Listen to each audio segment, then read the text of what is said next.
Maintaining a healthy mucus lining in our gut is essential for our health. The mucus lining in our gut actually acts as a physical barrier, but also a lubricant in our body. It also actually protects our body from the harsh acids and bile needed to digest things like carbs, proteins, and fats. Here's some things that you need to know in order to increase the health of your intestinal mucus lining. Make sure you're getting enough prebiotics. Prebiotics are soluble fibers that are found in foods like fruits, veggies, legumes, and 100% whole grains. These are basically soluble fiber that we can't digest, but the gut microbes feed on them instead of feeding on the intestinal wall. By not getting enough prebiotics, this could lead to things like leaky gut, letting bad bacteria in through the body, causing inflammation, which in turn can lead to things like Hashimoto's and fibromyalgia.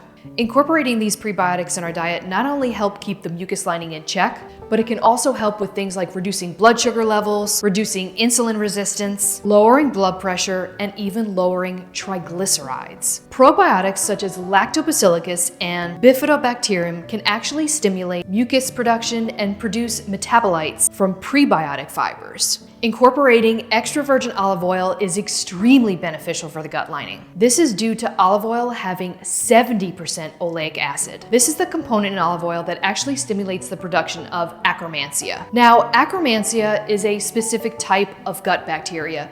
It can be extremely beneficial to the body, but in excess numbers, it can also harm. I'll go over that in just a second. Now, if we don't get enough prebiotics in the diet, Akkermansia can actually grow out of proportion.